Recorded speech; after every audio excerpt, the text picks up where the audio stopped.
नमस्कार दोस्तों, आप लोगों का बहुत बहुत स्वागत है आपके अपने यूट्यूब चैनल पर।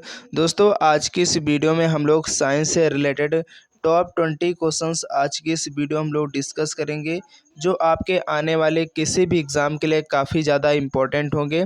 दोस्तों, अगर आप किसी भी एग्ज़ाम की तैयारी करते हो तो ऐसे क्वेश्चन साइंस के आपके एग्ज़ाम में ज़रूर पूछे जाते हैं कि प्रकाश तरंग किस प्रकार की तरंग होती है, प्रकाशीय फाइबर किस सिद्धांत पर कार्य करता है, इंद्रधनुष किस कारण से बनता है। तो आइए दोस्तों, आज की इस वीडियो में आप लोग लास्ट तक जुड़े रहिएगा, क्योंकि आज की इस वीडियो का हर एक क्वेश्चन बहुत इंपॉर्टेंट होने वाला है आपके किसी भी एग्ज़ाम के लिए। तो चलते हैं दोस्तों, हम लोग स्टार्ट कर लेते हैं आज की इस वीडियो को। और जितने भी दोस्त लोग हमारे इस चैनल पर पहली बार आए हैं, प्लीज़ अगर आप लोग सब्सक्राइब नहीं किए हो चैनल को, तो आप लोग चैनल को सब्सक्राइब करना बिल्कुल भी मत भूलिएगा। तो दोस्तों, आपकी स्क्रीन पर फर्स्ट क्वेश्चन है, जैसा कि आप लोग देख पा रहे हैं कि प्रकाश तरंग किस प्रकार की तरंग होती है। तो दोस्तों, आपको ध्यान रखना, बहुत इंपॉर्टेंट क्वेश्चन है, अक्सर आपके एग्जाम में पूछा जाता है कि जो प्रकाश तरंग है ये किस प्रकार की तरंग होती है। तो आपको दोस्तों ध्यान रखना है, एक ये अनुप्रस्थ तरंग होती है, यानी क्वेश्चन का जो ऑप्शन ए है ये बिल्कुल करेक्ट हो जाएगा। चलिए, इसके बाद अगला क्वेश्चन है, प्रकाश के वेग का मान कितना होता है। तो दोस्तों, अगर बात करें प्रकाश के वेग का मान कितना होता है, तो दोस्तों इस क्वेश्चन का ऑप्शन जो बी है, 3 × 10⁸ मीटर पर सेकेंड, यानी 3 × 10⁸ मीटर पर सेकेंड दोस्तों प्रकाश का जो मान होता है, वेग वो होता है, तो आपको याद रखना है। चलिए, इसके बाद नेक्स्ट क्वेश्चन है, वाहन पीछे से आने वाली वस्तुओं को देखने के लिए किसका प्रयोग करते हैं। यानी दोस्तों, जो आपकी गाड़ी होती है उसमें जो शीशा लगा होता है, तो उसमें कौन सा दर्पण होता है। तो आपको दोस्तों ध्यान रखना है, इस क्वेश्चन का ऑप्शन जो सी है, उत्तल दर्पण लगा होता है। अगर आपको नहीं मालूम है तो आप लोग आज से याद कर लीजिए, जो हमारी गाड़ी होती है उनमें दोस्तों कौन सा दर्पण लगा होता है, तो उत्तल दर्पण लगा होता है, आपको ध्यान रखना है। चलिए, इसके बाद नेक्स्ट क्वेश्चन है, प्रकाश का तरंग सिद्धांत किसके द्वारा प्रतिस्थापित किया गया था। तो दोस्तों, ये भी क्वेश्चन बहुत इंपॉर्टेंट आपके अक्सर एग्जाम में देखने को मिलता है कि जो प्रकाश का तरंग सिद्धांत है ये किसके द्वारा प्रतिस्थापित किया गया था। तो दोस्तों, हाइगेंस के द्वारा। आप लोगों ने फिजिक्स में पढ़ा होगा इंटर या 11th में, तो आपको ध्यान रखना है।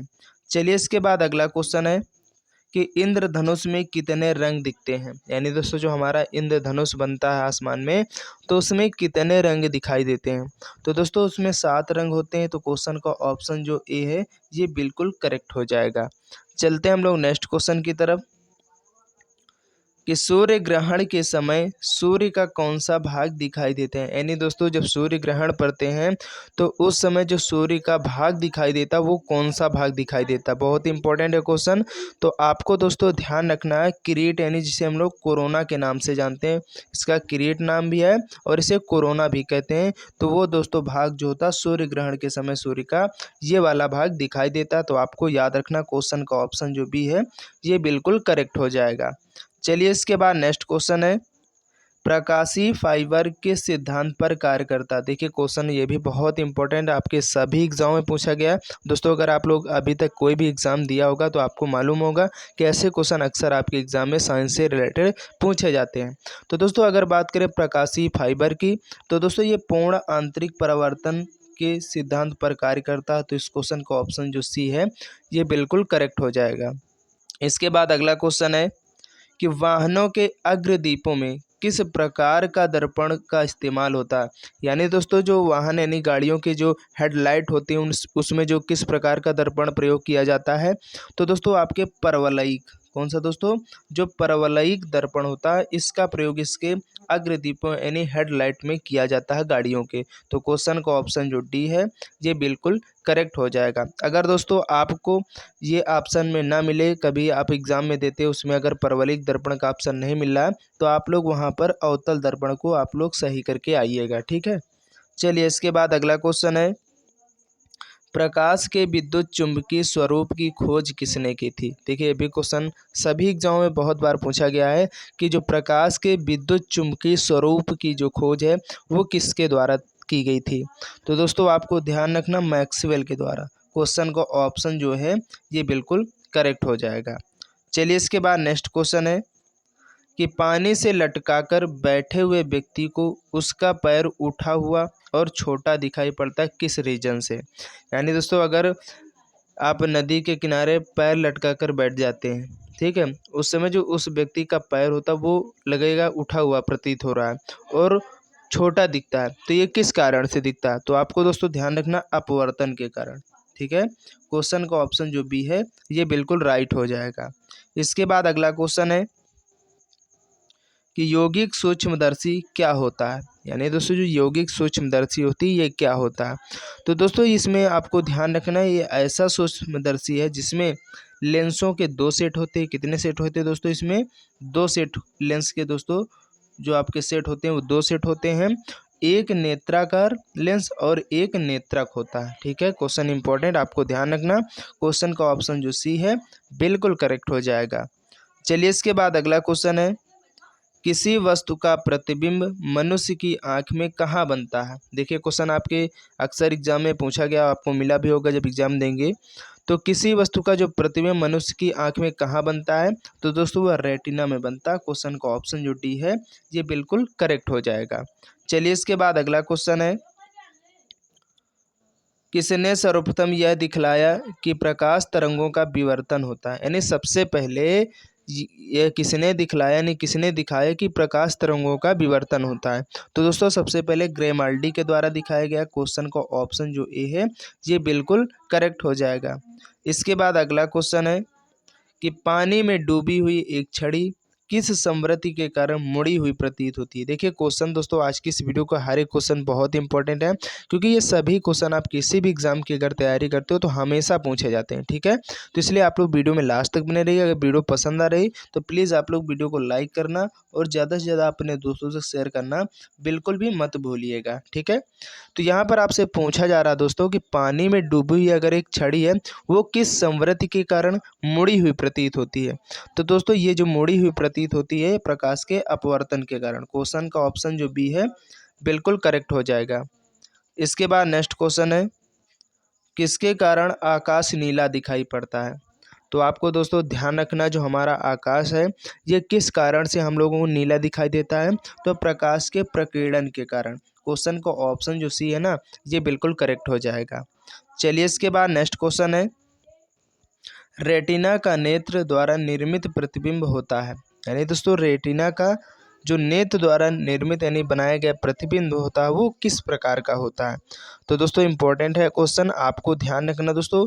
हमेशा एक इस प्रकार का जिसका प्रतिबिंब होगा वास्तविक, उल्टा एवं छोटा होता है। क्वेश्चन का जो ऑप्शन डी है ये बिल्कुल करेक्ट हो जाएगा। इसके बाद अगला क्वेश्चन है, किसी अवरोध की कोर से प्रकाश का मुड़ना क्या कहलाता है? यानी दोस्तों किसी भी कोर यानी किसी भी कोने से अगर प्रकाश का जो मुड़ना होता है अगर वहाँ से मुड़ता तो उसको हम लोग क्या कहते हैं? तो दोस्तों किसी अवरोध की कोर से प्रकाश का मुड़ना दोस्तों क्या कहलाता है? तो दोस्तों विवर्तन कहलाता है। क्वेश्चन का ऑप्शन जो है एक करेक्ट हो जाएगा। चलिए इसके बाद नेक्स्ट क्वेश्चन है कि इंद्रधनुष किस कारण से बनता है? यानी दोस्तों इंद्रधनुष जो बनता है आसमान में ये किस रीजन से बनता है? तो दोस्तों इसके 2 रीजन होते हैं। ठीक है, तो आपको ध्यान रखना है यहाँ पर इस क्वेश्चन का जो ऑप्शन बी है अपवर्तन और परावर्तन। कभी कभी दोस्तों आपके जो ऑप्शन होते हैं उसमें सिंगल दे देगा, अपवर्तन दे देगा, परावर्तन दे देगा, परिक्षेपण देगा। तो आपको पहले अपवर्तन को ही चूज करना है। अगर ऑप्शन में दोनों दिए जाएं एक साथ तो आपको अपवर्तन और परावर्तन दोनों को टिक करके आना। ये ना दिया जाए केवल अपवर्तन विवर्तन तो आपको अपवर्तन जिस ऑप्शन में होगा उसको टिक करके आना। तो क्वेश्चन का यहाँ पर ऑप्शन जो बी है ये बिल्कुल करेक्ट हो जाएगा। इसके बाद नेक्स्ट क्वेश्चन है, सूर्योदय और सूर्यास्त के समय वायुमंडल में लालिमा किस कारण से छा जाती है?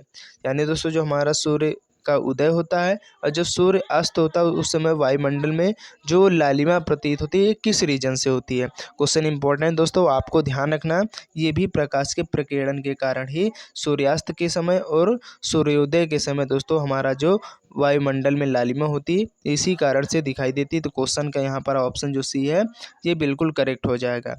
दोस्तों आज के इस वीडियो का लास्ट क्वेश्चन है 20 कि अभिसारी लेंस वह होता है जो क्या करता है? काल्पनिक प्रतिबिंब बनाता है या वास्तविक प्रतिबिंब बनाता है या किरणों को फैलाता है या किरणों को एकत्रित करता है? अगर बात करें दोस्तों, जो अभिसारी लेंस होता है, ये क्या करता है दोस्तों, किरणों को एकत्रित करता है, यानी हर बड़ी चीज़ को एक छोटी जगह में दिखा देना, यानी पीछे से जो भी जैसे गाड़ी आती है आपका, जैसे उत्तल लेंस है, तो इसे अभिसारी लेंस ही कहते हैं। तो ये क्या करता है दोस्तों, आपके जितने भी पीछे की चीज़ें होती हैं उनको समेटकर एक थोड़ी सी जगह में दिखा देना, वही दोस्तों अभिसारी लेंस का काम होता है। तो ये किरणों को एकत्रित करता है। तो क्वेश्चन को जो ऑप्शन डी है ना, ये बिल्कुल करेक्ट हो जाएगा। उम्मीद करते हैं दोस्तों आज की वीडियो आप लोगों को काफ़ी ज़्यादा पसंद आई होगी। तो आप लोग ज़रूर इस वीडियो को लाइक कर देना और ज़्यादा से ज़्यादा अपने दोस्तों तक इस वीडियो को शेयर कर देना, क्योंकि ऐसे क्वेश्चन आपके सभी एग्जाम में हमेशा पूछे जाते हैं। अगर हमारे इस चैनल पर आप लोग पहली बार आए हो तो जीके जीएस पढ़ने के लिए हमारे इस चैनल को आप लोग सब्सक्राइब करना बिल्कुल भी मत भूलिएगा, ठीक है। तो चलते हैं नेक्स्ट वीडियो के लिए, तब तक के लिए जय हिंद, जय भारत।